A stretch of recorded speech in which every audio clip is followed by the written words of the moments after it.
ازيكم؟ تسريبات جديده عن الاس 24 الترا من ناحيه الشكل والتصميم والاداء. هنتكلم بمزيد من التفاصيل عن مميزات قويه في الموبايل، بالاضافه لبعض الحاجات المخيبه للامال لبعض الناس. طبعا ممكن تكون الحاجات دي ما تفرقش معاك انت شخصيا، ولكن لبعض الناس تفرق جدا وهتكون حاجات مهمه، والتغييرات اللي هتطرأ عليها هتكون مأخوذه في الحسبان وفي القرار الشراء بتاع الموبايل. فخلونا نعرف اهم التفاصيل واهم التسريبات والمعلومات الجديده عن الاس 24 الترا. بس مهم جدا تنزل دلوقتي تعمل لايك، تكمل الفيديو ده للاخر عشان تعرف كل التفاصيل.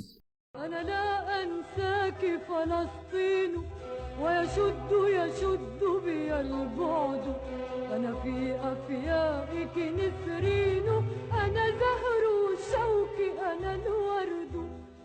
مبدئيا الاس 24 الترا هيجي بنفس التصميم تقريبا، بنفس الشكل العام الخارجي، نفس الظهر، بنفس اللغه بتاعه التصميم. اي نعم هيكون في تغييرات بسيطه، تغييرات غير ملحوظه، ولكن مش تغييرات جذريه، تغييرات هتغير شكل التصميم نفسه. هو نفس التصميم ولكن مع بعض التغييرات البسيطه جدا. بالاضافه لسيت اب الكاميرات الطولي بتاع الاس الترا بتاع سامسونج، الكاميرات الرئيسيه اللي بتكون في الظهر، اللي بتكون كل كاميرا فيهم على حده، كل كاميرا لوحدها، بالاضافه للفلاش والمستشعرات الثانيه اللي موجوده في الجنب. نفس التصميم المربع بنفس الكورنرات والحواف المقطوعه دي، بنفس الشكل المميز هو سواء من ناحيه الظهر او من ناحيه الواجهه الاماميه. بالاضافه برضو لبعض التغييرات والحاجات المهمه على حسب موقع سام موبايل، فان التصميم بتاع الاس 24 الترا هيكون تصميم بالكامل من التيتانيوم، وده عشان ينافس الغريم التقليدي الايفون طبعا، لان سلسله الايفون 15 وانا هنا بتكلم عن النسخ الرائده زي البرو والبرو ماكس هتيجي بتصميم بالكامل من التيتانيوم. لو انت حابب تعرف تفاصيل اكتر عن الموبايلات دي هتلاقي الفيديوهات عندي على القناه، او هتلاقيها ظهرت دلوقتي في الاي اللي فوق. يبقى التغيير اللي هيطرأ على التصميم بتاع الاس 24 الترا من ناحيه التغييرات اللي نقدر نقول انها جذريه نوعا ما او تغييرات ملحوظه، هو تصميم ظهر الموبايل اللي هيكون من التيتانيوم. وزي ما اتكلمنا قبل كده في الفيديوهات بتاعه الايفون 15 برو والبرو ماكس، ان تصميم الموبايل لما بيكون من التيتانيوم ده معناه ان الموبايل حجمه هيكون اخف من الجيل اللي فات، لان التيتانيوم ماده خفيفه مقارنه بالستانلس ستيل، وده معناه ان الاس 24 الترا هيكون اخف من الاس 23 الترا. بالاضافه انه هيكون مقاوم اكتر للسقوط والخدش من الستانلس العادي او الازاز التقليدي، فالموبايل هيكون مقاوم اكتر للخدش والتجريح. بالاضافه لنفس الفريم المسطح بتاع الموبايل، الفريم المقطوع من فوق ومن تحت، نفس الفريم الحاد المقطوع ده هيكون برضو من التيتانيوم، مع نفس الكيرف او الايدج اللي بيكون موجود في الظهر عشان اريح ايدك لمسكه الموبايل لفترات طويله. واحده من التغييرات القويه القادمه في الاس 24 الترا وهو تصميم الشاشه بتاعه الموبايل، لان الموبايل ده هيكون فيه تغييرات قويه جدا على الشاشه وعلى التصميم بتاعها، بالاضافه لبعض المكونات الرئيسيه في الشاشه نفسها. شركه سامسونج استثمرت وقت واموال كبيره جدا في تصنيع وتطوير الشاشات المنحنيه او اللي بيكون فيها ايدج، ولكن على حسب التسريبات القادمه عن الاس 24 الترا فان الموبايل ده هيكون بشاشه فلات بالكامل، يعني الشاشه هتكون مسطحه من غير اي ايدج او اي انحناءات في الشاشه، وده هيكون ليه بعض العيوب وليه بعض المزايا في نفس الوقت. خلونا نتكلم عن العيوب في الاول. تصميم الشاشه هيكون اقل استحواذا مقارنه بالاجيال اللي فاتت، وده عشان الايدج بيديلك ايحاء ان الموبايل واصل للاطراف، الشاشه ملفوفه على ظهر الموبايل، وده اللي بيخليك نوعا ما تحس ان الموبايل عباره عن شاشه بالكامل. طبعا مش كل الناس بتفضل الايدج، اكيد في ناس ما بتحبش الايدج وفي ناس بتحبه. من ناحيه بقى المميزات اللي هتاخدها مع الشاشه الفلات، الشاشه المسطحه بالكامل، انك تقدر تركب عليها اي سكرينه عاديه جدا، مش لازم بالضروره تركب سكرينه غاليه جدا عشان تحافظ على الشاشه المنحنيه دي، لان الشاشه المنحنيه بيكون ليها عيوب زي ما قلنا قبل كده، انها بتكون قابله اكتر للكسر. لازم تستخدم سكرينه او حمايه شاشه من نوع خاص، لان مش اي سكرينه تنفع انك تركبها على شاشه منحنيه. بغض النظر عن النقطه دي، لو انت بتحب شاشات الايدج فاكيد هتشوف النقطه دي انها عيب كبير جدا من شركه سامسونج بعد الاستثمار الوقت الكبير جدا والاموال الطائله اللي صرفت في تطوير الشاشات اللي بالايدج او اللي بانحناء من الجنب، او انك ممكن تشوف ان ده تطوير وحاجه قويه وحاجه مميزه لو انت ما بتحبش الشاشات اللي بيكون فيها ايدج اصلا. فايهما اقرب ليك؟ قول لي رايك تحت في الكومنت بخصوص النقطه دي تحديدا. الاس 24 الترا هيكون بشاشه 6.78 انش، يعني الشاشه هنا تكون شاشه اقل من الجيل اللي فات من ناحيه الحجم، ولكن بفرق لا يكاد يذكر اصلا. الشاشه هنا هتكون دايناميك اموليد، شاشه بتدعم 120 هرتز من ناحيه الريفريش ريت. الشاشه هنا هتكون شاشه كواد اتش دي بلس 1440 في 3088 بكسل. الشاشه هيكون فيها تغيير مهم جدا، وهي ان الشاشه دي هيوصل معدل البرايتنس فيها ل 2500 نتس، وده عشان تيجي بنفس الرقم بتاع معدل البرايتنس في الاوبو اكس 6 برو. في بعض الحاجات بقى اللي غير مبشره تماما، واللي زي ما قلت لكم شايفها ببعض العيوب والحاجات الجوهريه في الموبايل، وهو التصميم بتاع الشاشه والحواف الجانبيه. لو انت مش مهتم انك تسمع النقطه دي فتقدر تجري الفيديو او تقدمه لحد الدقيقه اللي قدامك دي. مبدئيا الاس 24 الترا هيختلف عن الاس 23 الترا من ناحيه الشكل، من ناحيه التصميم، من ناحيه الحجم. الحاجات دي هتختلف نوعا ما عن الجيل اللي فات. الاس 23 الترا كان بيجي بطول 163 مللي فاصلة 4، الاس 24 الترا هيجي ب 162 مللي فاصلة 3، يعني فرق 1 مللي تقريبا عن الجيل اللي فات من ناحيه الطول. الجيل اللي فات كمان كان بيجي بعرض 78 مللي فاصلة 1. الاس 24 الترا هيجي ب 79 مللي. سمك الموبايل في الجيل اللي فات كان 8.9 مللي. الاس 24 الترا هيجي ب 8.6 مللي. المعلومات اللي انا بطرحها واللي بتكلم عنها في الفيديو تحديدا وخصوصا الشاشه هي معلومات منقوله عن ايس يونيفرس المسرب الشهير، وبناء على المعلومات دي فان حجم الشاشه بتاعت الموبايل هيكون شكله مريب شويه. خليني اقول لكم ليه. حجم الشاشه زي ما قلنا 6.8 انش تقريبا باسبكت ريشيو 19.5 ل9. لك ان تتخيل ان الصوره دي هي صوره تخيليه للحواف بتاعت الاس 24 الترا. شكل الموبايل بشع جدا، وعلى حسب البيانات المنشوره عن حجم وشكل وتصميم الموبايل فان الاس 24 الترا هيكون اسوأ موبايل من ناحيه الاستحواذ من وقت الاس 10. حد فاكر الاس 10؟ من وقت الاس 10 يا معلم هيكون ده اسوأ موبايل من ناحيه الاستحواذ مقارنه بالشاشه والواجهه الاماميه. استحواذ الشاشه مقارنه بالواجهه الاماميه للموبايل هتكون 88%، وده مقارنه بالجيل اللي فات اللي كان حوالي 90% تقريبا. هو تنازل وتراجع كبير جدا، والشاشه دي وصلت الاستحواذ الكبير جدا لذروتها في الاس 22 الترا اللي وصل لحد 90.2%. وخلينا نتكلم عن النقطه دي تحديدا بشكل تفصيلي اكتر. خلينا ناخد مثالين مهمين جدا وهما لاعبين رئيسيين جدا كان المفترض ان الاس 24 الترا ينافسهم في حته الشاشه والحواف الرفيعه اللي المفروض كان يجي بيها الموبايل ده اصلا. وهنا وجب التنويه لنقطه مهمه جدا ان دي مجرد تسريبات، ولكن تسريبات من مصادر موثوقه ممكن تكون بنسبه كبيره جدا تكون هي الحقيقه، ولكن تظل في الاخر هي مجرد تسريبات مش اكتر. فممكن الحاجات دي تطلع فعلا حاجات حقيقيه، وممكن في الاخر تطلع مجرد تسريبات بس مش اكتر. فخلونا ناخد مثال حي على النقطه دي وهو الايفون 15 الترا، وعايزك برضو تركز معايا في النقطه دي تحديدا لانها مهمه جدا. الايفون 15 الترا لو انت متابع فالموبايل ده هيكون باصغر حواف موجود على اي موبايل في العالم، لان سمك الحواف بتاعت الموبايل ده توصل لحد 1.55 مللي، يعني 1.5 مللي تقريبا. والمقصود بيه السكرين بيزل، فهي الحواف السوداء الصغيره جدا اللي داخل الفريم بتاع الموبايل، هي دي السكرين بيزل المقصود انها تكون 1.5 مللي. الميدل فريم هيكون 1 مللي اللي هو الفريم بتاع الاطار الخارجي بتاع الموبايل نفسه، اللي هو المحيط بالشريطه السوداء اللي في الشاشه نفسها دي، ده هيكون 1 مللي. وده عشان يديك في الاخر توتال بيزل، مجموع البيزل او مجموع الحواف 2 مللي فاصلة 55. مثال تاني مهم هيعلي على الايفون 15 الترا وهو الشاومي 14. المفروض ان الموبايل ده هيتم الاعلان عنه بعد الايفون 15 الترا. السكرين بيزل بتاعت الموبايل ده اللي المفروض هي الشريطه السوداء اللي في الشاشه دي هتكون 1.3 مللي، يعني اقل من الايفون بفرق ملحوظ.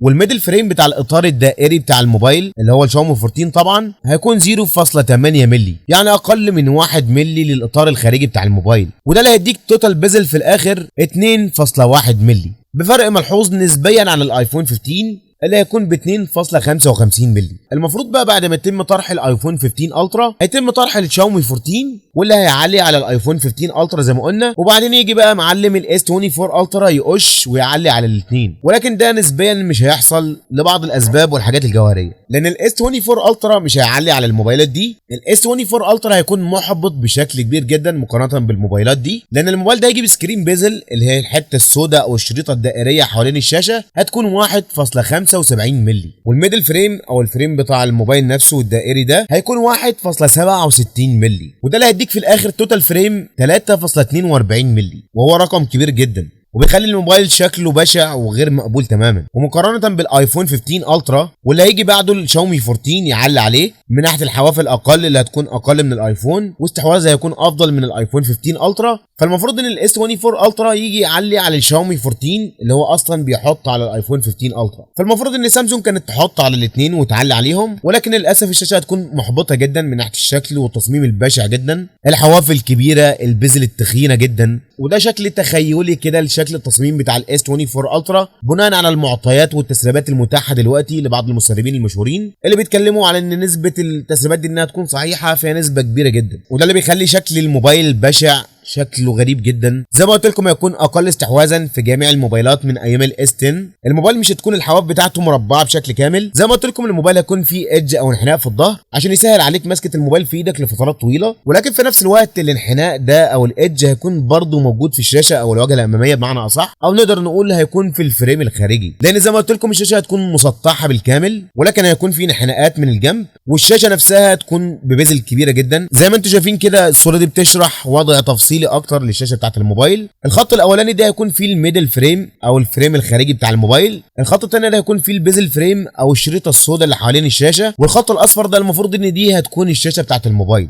يعني انت المفروض هنا بتتفرج على الموبايل من ناحيه الجهه المقابله للسماعات او مكان الشحن، فتقدر تاخد لمحه تفصيليه كده او فكره عن التصميم بتاع الموبايل نفسه. وعلى حسب المسرب الشهير ايس يونيفرس، فان الجالاكسي زي فولد 6 هيجي بنفس الحواف التخينه دي، ودي هتكون حاجه محبطه جدا الصراحه. ونشر المسرب الشهير ايس يونيفرس برضه في نفس الوقت صوره للسامسونج نوت 10 بلس في 2019 مقارنه بالايفون 11 برو ماكس، وقد ايه ان الحواف بتاعه النوت 10 بلس صغيره جدا مقارنه بالايفون 11 برو ماكس. الحواف بتاعته تخينه جدا وحجمها كبير جدا، مرفقه مع صوره ثانيه للاس 24 الترا مع الايفون 15 الترا اللي الحواف بتاعته هتكون صغيره جدا مقارنه بالاس 24 الترا اللي الحواف بتاعته هتكون تخينه وشكلها بشع جدا. وان صحت التسريبات دي عن المواصفات والحاجات اللي موجوده عن الاس 24 الترا، فتوضح قد ايه ان شركه سامسونج تراجعت بشكل كبير جدا من ناحيه الاستحواذ ومن ناحيه شكل الموبايل اللي كان بحواف رفيعه جدا وصل للشكل البشع اللي انت شايفه دلوقتي ده. بعيدا بقى عن الشاشه اللي رغينا عنها كتير جدا، فالموبايل ده هيجي مع بعض التغييرات المهمه من ناحيه الاداء. موبايل الاس 24 الترا هو الموبايل الوحيد اللي هيجي مع السناب دراجون 8 جين 3 في سلسله الاس 24 مع سعه رام بتبدا من 12 جيجا بايت رام لحد 16 جيجا بايت رام. من ناحيه السعه التخزينيه هتبدا من 256 512 1 تيرا بايت 2 تيرا بايت ذاكره تخزين داخليه و2 تيرا بايت رقم كبير جدا،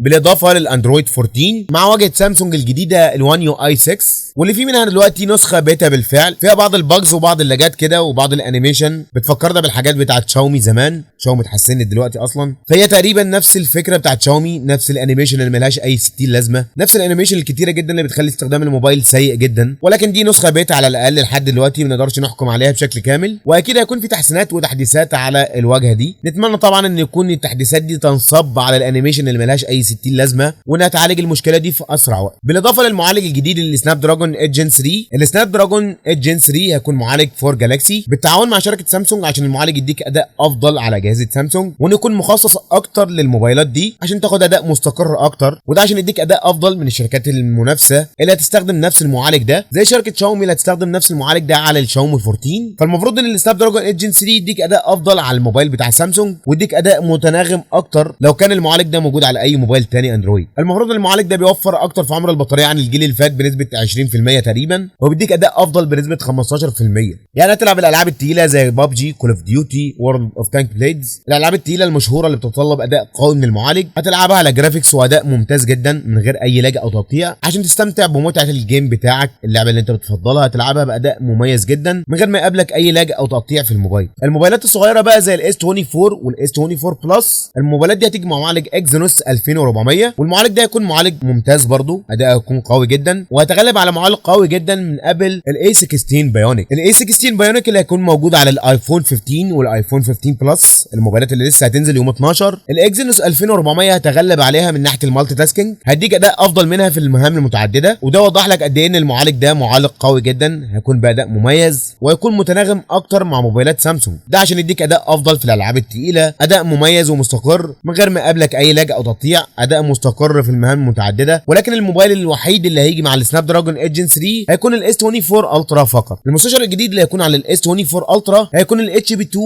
اس اكس 200 ميجا بكسل، ده المفروض هيديك اداء افضل من الجيل اللي فات. المفروض ان المستشعر ده يديك اداء افضل من الاتش بي 2 اللي كان موجود في الاس 23 الترا عشان بعض التحسينات والاداء الافضل مع دعم تصوير الفيديو 8K على 30 فريم. المستشعر ده هيكون مستشعر 1 انش وحجم بكسل لكل بكسل فردي 0.7. المفروض ان المعالج ده يقدم تحسينات مهمه على تصوير الفيديو، تصوير الصور بشكل عام. العدسه هتدخل كميه ضوء اكبر للسنسور، وده معناه قراءه افضل ومعالجه احسن للصوره سواء كان تصوير الفيديو او تصوير الصور العاديه، بالاضافه لتحسينات على كاميرا التليفوتو، بالاضافه لتحسينات مهمه على كاميرا الالترا وايد مع الاحتفاظ بنفس الكاميرا الاماميه ال 12 ميجا بكسل اللي هي كاميرا السيلفي. هنشوف الموبايل ده هيقدم ايه جديد من ناحيه التصوير، من ناحيه الاداء بتاع الصور والفيديوهات، واعتقد ان الفتره اللي جايه هيظهر معلومات وتسريبات جديده عن مزيد من التفاصيل والاعداد بتاع الكاميرات بتاعت الموبايل ده. زي ما اتكلمنا قبل كده اكتر من مره عن البطاريات المكدسه اللي بتستخدمها سامسونج، ودي نفس الفكره اللي موجوده في البطاريات بتاعت العربيات الكهربائيه، وده معناه ان البطاريه هتحتفظ بنفس الحجم مع زياده في الساعه بنسبه 10%. يعني البطاريه ال 5000 ملي امبير هتكون هي نفس البطاريه بنفس الحجم بنفس الوزن، ولكن هتكون بكفاءه اكبر بنسبه 10%. يعني البطاريه هتكون بنفس الحجم ولكن بدل ما تكون 5000 ملي امبير هتكون 5500 ملي امبير، وده معناه اداء افضل طبعا للبطاريه، هتكون نقله نوعيه وميزه قويه جدا في الموبايل ده. ولكن برضه هنا في نقطه جوهريه مختلف عليها برضه بشكل كبير جدا، وهو هو الشاحن بتاع الموبايل. المفروض اتكلمنا قبل كده عن الموبايل ده، والتسريبات اللي بتتكلم عن الشاحن هنا يكون مختلف عن الاجيال اللي فاتت، لان زي ما اتكلمنا قبل كده عن تسريبات كانت بتتكلم عن ان الشاحن هنا يكون اكبر وبيوصل لحد 60 واط مقارنه بالاجيال اللي فاتت اللي كانت ب 45 واط. فعلى موقع سام موبايل لسه برضه محتفظين بال 45 واط، ومفيش اي تسريبات بتتكلم عن الشاحن الجديد ال 60 واط اللي المفروض يكون على الاس 24 الترا. موقع سام موبايل لسه بيتكلم برضه عن الشاحن اللي هيكون 45 واط. نتمنى ان الموبايل ده يكون ب 60 واط فما فوق طبعا، ولكن الحاجات دي هنتاكد منها قريب جدا. كل ما يقرب موعد الاعلان عن الموبايل كل ما تتضح التسريبات اكتر وتتضح المعلومات والتفاصيل بتاعت الجهاز من ناحيه العتاد الداخلي والشكل والتصميم والحاجات دي. فزي ما قلت لكم دي مجرد تسريبات لحد دلوقتي متاخده من موقع سام موبايل ومتاخده من حساب ايس يونيفرس على موقع اكس تويتر سابقا. هسيب لكم كل الروابط دي تحت في الديسكربشن لو انتوا حابين تروحوا تتاكدوا بنفسكم. كل المصادر دي هتلاقوها تحت في وصف الفيديو. فلو في اي سؤال او اي استفسار اكتبوا لي تحت في الكومنتات، وخلونا نتناقش بخصوص الاس 24 الترا او بخصوص اي حاجه ثانيه انتوا عايزينها، وقولوا لي تحت في الكومنتات ايه الموبايلات اللي عايزين نتكلم عنها بالتفصيل في الفيديو القادم. بس كده